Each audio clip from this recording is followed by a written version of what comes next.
जय हिंद दोस्तों।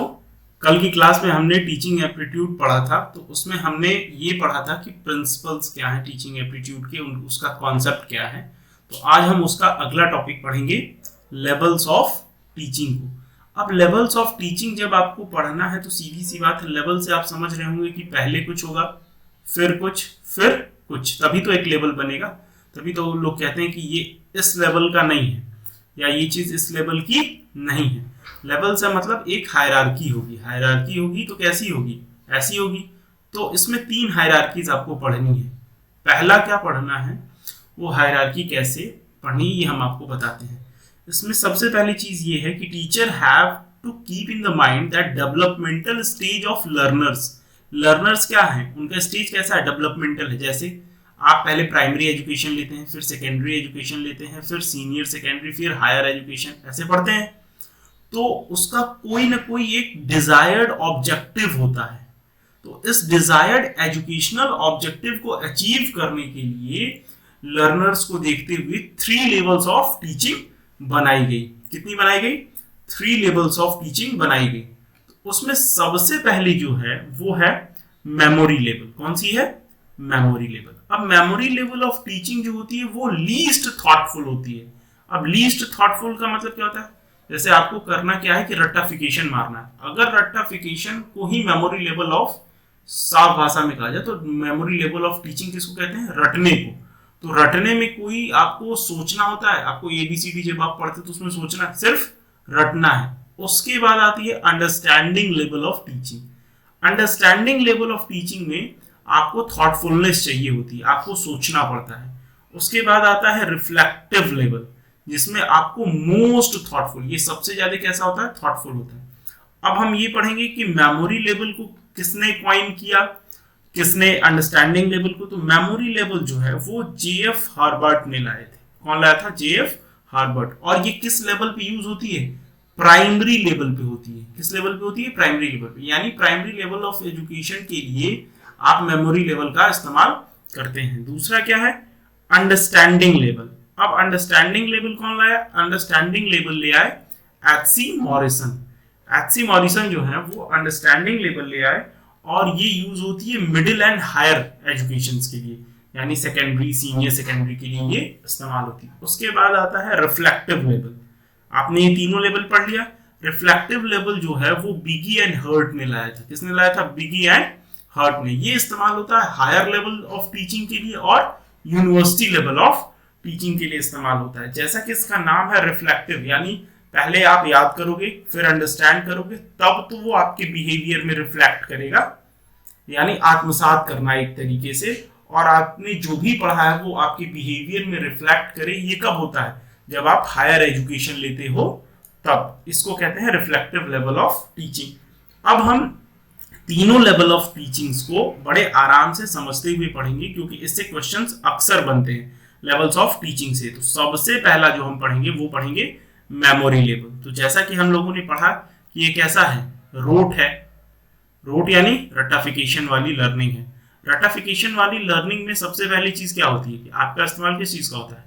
मेमोरी का। आप कितना याद कर सकते हो। दूसरी चीज, आप याद क्या करते हो? इंफॉर्मेशन। इंफॉर्मेशन भी कह सकते हो। तीसरी चीज, नॉलेज भी कह सकते हो। अब नॉलेज कैसा? कि कैसे ए लिखते हैं, बी कैसे लिखते हैं। ये प्राइमरी लेवल ऑफ टीचिंग आपने पढ़ा कि प्राइमरी लेवल के लिए इस्तेमाल किया जाता है। तो this teaching emphasises on information. जैसा कि मैंने बताया, किस पे एम्फसाइज करती है? इंफॉर्मेशन पे। और नॉलेज टू दी लर्नर पे, लर्नर्स के नॉलेज पे एम्फसाइज करती है। और ये किस पे टोटली बेस्ड होती है? टोटली बेस्ड होती है मेमोरी पे। इसीलिए इसका नाम पड़ा मेमोरी लेवल ऑफ टीचिंग। तो आप कोई भी चीज याद करनी होती है तो उसको क्या कहा जाता है कि उसको रिपीट करिए। और ऐसी आम भाषा में रिपीटेशन को क्या बोलते हैं? रिवाइज करिए। जितना आप रिवाइज करेंगे उतना आपको क्या होगा? याद होगा। तो जितना भी रट्टाफिकेशन वाला एग्जाम है, जो भी फैक्चुअल लेवल का एग्जाम है, वो कैसा होता है? वो ऐसा ही होता है। आपसे फैक्ट पूछा जाता है, आपको रिवीजन की जरूरत होती है। तो इसका नेचर कैसा है? Factual in nature. अब फैक्चुअल है तो ये कैसे अटेन किया जा सकता है? इसमें कैसे आपको हासिल होगी कामयाबी? तो मेमोराइजेशन ऑफ फैक्ट से। आप जितना भी मेमोराइज कर पाते हो फैक्ट्स को, उतना अच्छा आपका मेमोरी माना जाता है और इसी को कहते हैं रट्टाफिकेशन या रोट लर्निंग। कौन सी लर्निंग? Rote learning. इसी को रट्टा या रोट कहिए आप। अब एक चीज ये देखिए कि ये सिर्फ कवर करती है कॉग्निटिव डोमेन को। अब कॉग्निटिव डोमेन क्या होता है? कॉग्निटिव डोमेन कहते हैं where the students learns to identify, सिर्फ पहचान करना सीखते हैं, रिकॉल करना सीखते हैं, रिमेंबर करना सीखते हैं। किस चीज को? ऑब्जेक्ट को। अब ऑब्जेक्ट जैसे आप बच्चों को देखे होंगे तो क्या पढ़ाया जाता है कि बेटा ये ए है, ठीक, और उसके आगे एक फल बना होता है, सेब। इतना अच्छा सेब नहीं बन रहा है लेकिन सेब बना होता है और उसको क्या कहते हैं? A for Apple. तो वो एप्पल को देख के भी ए को रिकॉल करता है। तो आइडेंटिफाई, ऑब्जेक्ट और इन सारी चीजों को रिकॉल करना, रिमेंबर करना, इवेंट्स को रिकॉल करना, आइडियाज को रिकॉल करना, कॉन्सेप्ट को रिकॉल करना, उसको पहचानना और उसको अपनी मेमोरी में रिटेन करना ही क्या कहलाता है? मेमोरी लेवल ऑफ टीचिंग का मकसद है। ये सिर्फ उतना ही कवर करता है। जैसे आपसे पूछ दिया जाता है जिसको आप कहते हैं जनरल नॉलेज, या किसी देश का प्रेसिडेंट कौन है, स्पेशली जिस देश में आप रहते हैं, तो आप इंडिया में रहते हैं, तो इंडिया का प्रेसिडेंट कौन है, ये कैसे पता चलेगा? Through memory retention. तो आपसे बार बार क्या कराया जाता है? याद कराया जाता है। आप बार बार क्या करो? उसको रिवाइज करो। Revision is the key for memory level of learning and teaching also. इसीलिए बार बार वो चीजें आपको पढ़ाई जाती हैं। अब मेमोरी लेवल ऑफ टीचिंग जो होती है उसमें किस चीज की कमी होती है? Lack of insight and thoughtfulness. ये बताइए, आपको किसी भी चीज को रटने के लिए सोचना है? अगर मैं आपको कहूं कि आप एक चीज उठाओ, ABCD रटो, या मैं आपको कहूं कि वर्क लाइक हेल, आपको मैंने एक शब्द दे दिया कि वर्क लाइक हेल।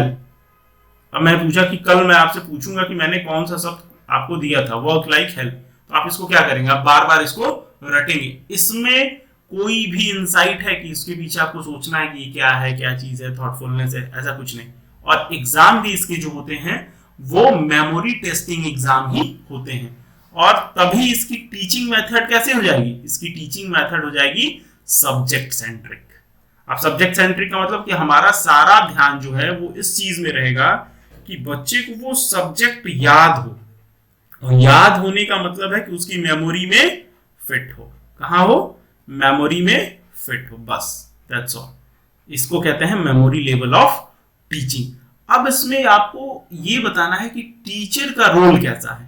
तो teachers role is primary and dominating. क्यों? क्योंकि आप प्राइमरी में देखिए टीचर्स के रोल वाकई में प्राइमरी होते हैं, डोमिनेटिंग होते हैं। उनको बच्चे को अल्फाबेट सिखाना है, उन बच्चों को क्या सिखाना है? क ख ग घ सिखाना है कि ये चीज हुआ। उसके बाद मैथ्स 2 1 2, और ये सारी चीजें क्या करनी है? उनको इतनी बार रिवाइज करानी है। तो आप एक चीज देखिए, वो पूरे साल यही चीज सीखते हैं। अल्फाबेट सीख लिए, हिंदी के अल्फाबेट सीख लिए, उसके बाद मल्टीप्लिकेशन, एडिशन, यही सारी चीजें सीखते हैं। इसी वजह से टीचर्स का रोल इसमें इंपॉर्टेंट हो जाता है। और ये कैसा है? सब्जेक्ट ओरिएंटेड है। और बच्चे का रोल कैसा है? Students roles become passive. क्यों? क्योंकि उसको बहुत दिमाग नहीं लगाना है उसमें। अब एक छोटे से बच्चे को आप अभी कह रहे हैं कि जैसे मैं याद करूंगा वर्क लाइक हेल्थ, तो मैं तो समझूंगा। तो आप अपने आप को प्राइमरी एजुकेशन वाला तो मानते नहीं है। अगर मानते, अगर छोटे से बच्चे को कहूं कि बेटा तुम वर्क लाइक हेल्थ बस कल मुझको सुनाना, तो वो क्या करेगा? वो आपकी तरह डिक्शनरी तो देखेगा नहीं कि वर्क लाइक हेल्थ का क्या मतलब होता है। तो वो यही करेगा कि उसको बार बार रिवाइज करेगा कि मुझे बस ये पूछा जाएगा। तो they are only tested for their memorised fact. अब देखिए एग्जाम पैटर्न भी सीधे, ये स्टूडेंट कैसे चेक किए जाएंगे कि उन्होंने कितना मेमोराइज किया है। तो आप अभी भी प्राइमरी के पेपर्स देखेंगे तो कैसे आते हैं? A to Z लिखो, क से ज्ञ तक लिखो, बस। और कुछ आता है? नहीं। 1 to 100 की ऐसे लिख दो। तो अब आप समझिए कि मेमोरी लेवल जो है वो बनाया ही गया प्राइमरी के लिए। और इसमें टीचर का रोल जो होता है वो टीचर सेंटर होता है, सब्जेक्ट सेंटर्ड होता है। टीचर का रोल डोमिनेटिंग होता है और स्टूडेंट का रोल कैसे हो जाता है? पैसिव हो जाता है। और मेमोराइजेशन तभी पॉसिबल है जब आप बार बार उसको रिवाइज करेंगे। क्या करेंगे? बार बार रिवाइज करेंगे। उसके बाद आपको पढ़ना है सेकंड, अंडरस्टैंडिंग लेवल। तो अंडरस्टैंडिंग लेवल में मैंने बताया कि ये किसने कॉइन किया था? H.C. मॉरिसन ने। और इसमें क्या चाहिए? थॉटफुलनेस चाहिए। क्या चाहिए? थॉटफुलनेस चाहिए। थोड़ा सा आपको दिमाग लगाना पड़ेगा। इसी वजह से ये कब आता है, सेकेंडरी लेवल पे या इसको कहिए हायर लेवल पे ये आता है।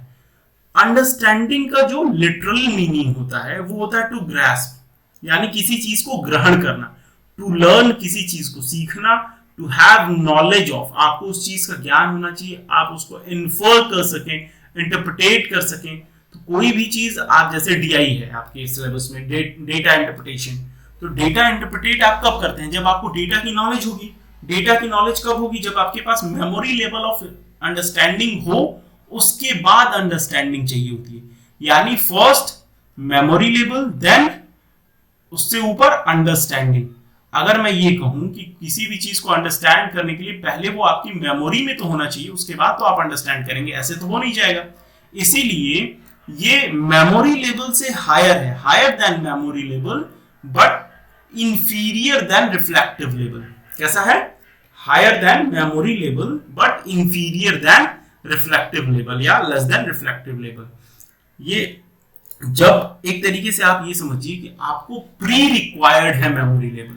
अगर आपके पास मेमोरी लेवल ऑफ लर्निंग है और मेमोरी लेवल ऑफ टीचिंग आप करा ले जाते हैं, तभी आप थॉटफुलनेस लेवल ऑफ टीचिंग या अंडरस्टैंडिंग लेवल ऑफ टीचिंग करा सकते हैं, अदरवाइज नहीं कराएंगे। अब नेक्स्ट है, understanding and thoughtfulness is pre required for the reflective level of teaching. अब इसमें एक चीज ये देखिए, जैसा कि मैंने बताया, यहाँ पे एक ट्रायंगल बनाते हैं हम लोग। ट्रायंगल में पहली चीज हम लोग को ये समझना है कि पहले मेमोरी लेवल है, एम से डिनोट करता हूँ, चलिए ये पूरा लिख देता हूँ, मेमोरी लेवल। उसके बाद मेमोरी लेवल चाहिए अंडरस्टैंडिंग लेवल को समझने के लिए, और अंडरस्टैंडिंग लेवल चाहिए रिफ्लेक्टिव लेवल को समझने के लिए। अब ये बताइए सबसे सुपीरियर कौन है, रिफ्लेक्टिव लेवल, मिड में कौन है, अंडरस्टैंडिंग लेवल, और लास्ट है मेमोरी लेवल। यानी memory level is inferior to all, इन दोनों से इंफीरियर है, and reflective level is superior to both understanding और मेमोरी से। और अब बताइए कि इसमें टीचर रोल कैसा हो जाएगा, जैसा कि आपने उसमें पढ़ा था कि टीचर रोल क्या है, प्राइमरी है, इसमें टीचर रोल कैसा हो जाएगा, तो टीचर रोल जो हो जाएगा इसमें परमिसिव हो जाएगा। परमिसिव क्या होता है, परमिसिव ये होता है कि अलाउ करते हैं आप फ्रीडम ऑफ बिहेवियर को। आप सेकेंडरी क्लास के बच्चों को देखेंगे तो आप क्या करते हैं, आप कहते हैं ठीक है जैसे तुमको सीखना है, मैं कोई कॉन्सेप्ट, अब डेमोक्रेसी सिखाई जा रही है वहां पे, मान लीजिए कि डेमोक्रेसी क्या है, लोकतंत्र क्या है, तो लोकतंत्र अगर सिखाया जा रहा है तो आप ऐसा तो है नहीं कि आप सिर्फ एक तरीके का लोकतंत्र बताए और बच्चे ने उसी को जो है एब्जॉर्ब कर लिया है, ऐसा तो नहीं। वो अपने सोचता है, आसपास के एग्जाम्पल्स देखता है, तो वो भी कुछ एग्जाम्पल्स के साथ आता है कि सर क्या हमारे यहाँ जो वार्ड में चुनाव होते हैं, जो गांव में चुनाव होते हैं, वो डेमोक्रेसी है। मान लीजिए आपने बताया लोकसभा राज्यसभा, कि लोकसभा का जो चुनाव है वो डेमोक्रेसी स्टैब्लिश करने के लिए एक टूल है, तो कहेगा कि सर क्या जो हमारे यहाँ वार्ड में चुनाव होते हैं वो क्या है, तो आप बताएंगे नहीं वो भी है।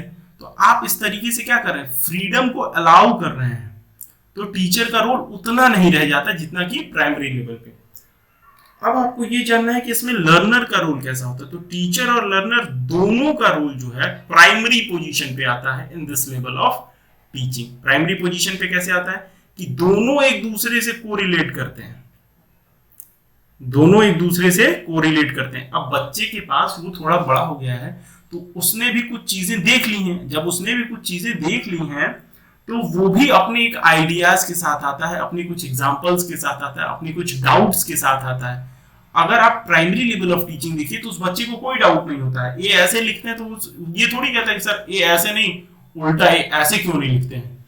लेकिन सेकेंडरी में अगर आप उसको कोई चीज समझाते हैं तो वो कहता है कि सर क्या ये चीज भी ये हो सकती है, जैसे आपने सिखाया जस्टिस, कोई कॉन्सेप्ट सिखा दिया जस्टिस, तो वो बच्चा आपने एक एग्जांपल दिया तो वो अनदर एग्जांपल्स के साथ भी आता है, कहता है सर क्या ये चीज जस्टिस हो सकती है। इस वजह से यहाँ टीचर एंड लर्नर दोनों का पोजीशन कैसा है, प्राइमरी है। और जो टेक्निक होगी पहले किस उस मेमोरी लेवल में क्या थी, सब्जेक्ट सेंटर्ड थी, अब क्या है teacher and subject centred both. क्यों, क्योंकि आपको चीजें सिखानी तो है तो सब्जेक्ट तो इंपॉर्टेंट है, लेकिन किस तरीके से सिखानी है वो किस पे डिपेंड करेगा, टीचर पे डिपेंड करेगा। That's why teacher and subject centred both technique इस्तेमाल होती है। और इसमें जो सोचने का है वो कैसा है, थॉटफुलनेस इज मॉडरेट। अब देखिए, रिफ्लेक्टिव टीचिंग और अंडरस्टैंडिंग टीचिंग में बस इतना ही अंतर है कि थॉटफुलनेस जो है अंडरस्टैंडिंग में मॉडरेट होती है और रिफ्लेक्टिव में क्या हो जाती है, हाई हो जाती है। That's all. जब हाई लेवल ऑफ थॉटफुलनेस होगी, आप किसी चीज को जब अच्छे से सोचेंगे, उसको एब्जॉर्ब करेंगे, तो आप क्या करेंगे, उसको रिफ्लेक्ट करेंगे। आपके कहते हैं ना कि विद्या ददाति विनयम, अगर आपके पास विद्या है तो आपका स्वभाव अपने से ही क्या हो जाएगा, विनम्र हो जाएगा। तो वो क्या है, रिफ्लेक्शन ऑफ योर एजुकेशन। इसी तरीके से रिफ्लेक्टिव लेवल ऑफ टीचिंग भी होती है, और ये कैसी है, highest and ultimate level of teaching है। कैसी है, highest and ultimate level of teaching है क्या, रिफ्लेक्टिव टीचिंग।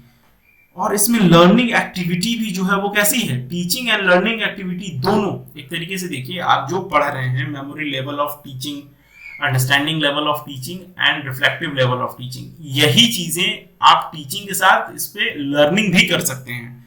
तो इसमें टीचिंग और लर्निंग आपको पहले ही क्लास में बताया था, ये दोनों क्या है, ये दोनों इंटीग्रल है। आप इन दोनों को एक दूसरे से अलग नहीं कर सकते।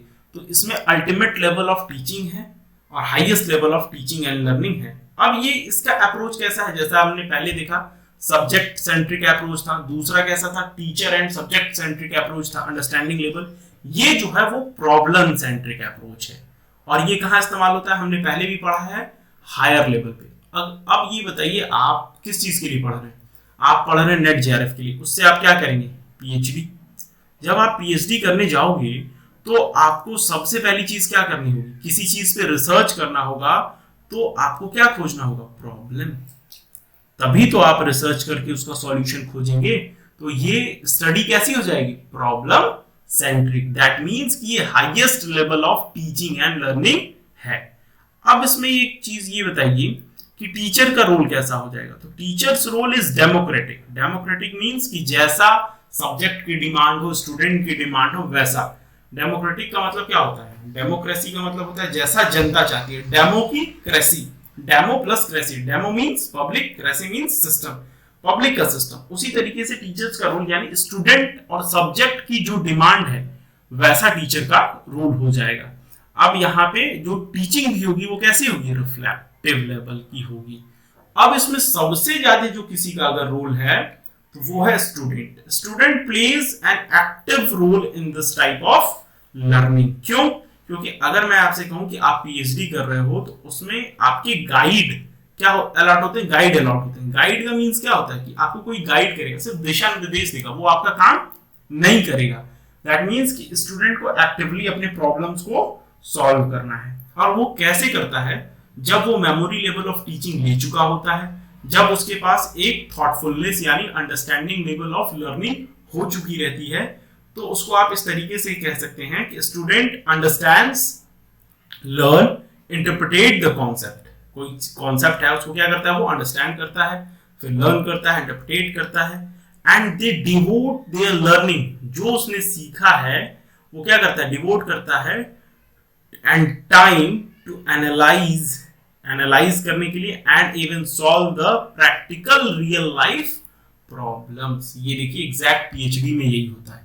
क्या होता है, आपको एक समस्या दी जाती है, उसको कहा जाता है कि उस पर रिसर्च करिए, एक कंक्लूजन के साथ आइए, एक वे फॉरवर्ड के साथ आइए।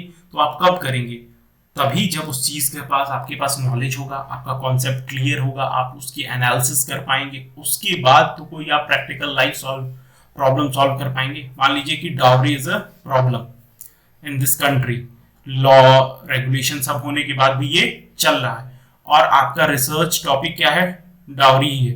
तो आप क्या करेंगे, पहले फैक्चुअल डाटा जुटाएंगे कि किस तरीके की समस्याएं हैं, क्या क्या होता है इसमें। उसके बाद आप उसको अंडरस्टैंड करेंगे कि ये क्यों हो रहा है।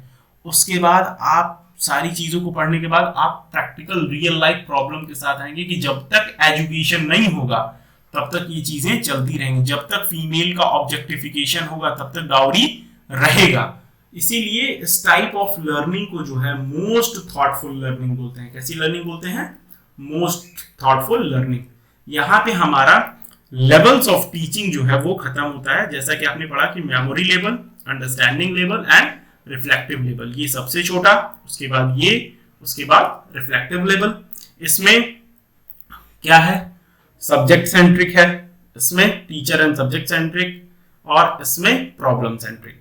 उसके बाद यहाँ टीचर का रोल कैसा है, टीचर का रोल यहाँ पे डोमिनेटिंग है, यहाँ पे थोड़ा सा परमिसिव हो जाता है, यहाँ पे कैसा हो जाता है, डेमोक्रेटिक हो जाता है। यहाँ स्टूडेंट का रोल डोमेंट है, कुछ करना नहीं है उसको, यहाँ थोड़ा एक्टिव होता है और यहाँ फुल्ली एक्टिव हो जाता है। इस तरीके से आपको पढ़ना है कि एक बार आपने पढ़ लिया तो सारा कॉन्सेप्ट आपके दिमाग में आ गया है। फिर हम नेक्स्ट क्लास के लिए मिलेंगे tomorrow 7 PM। So don't miss the class. और अगली क्लास में हम पढ़ेंगे characteristics of teaching, principles of teaching and requirements of teaching. That means कल की क्लास इंपॉर्टेंट होने के साथ साथ थोड़ी सी लॉन्ग होगी। Thanks for the watching. Hope you all are fine and preparing for your exam well. धन्यवाद।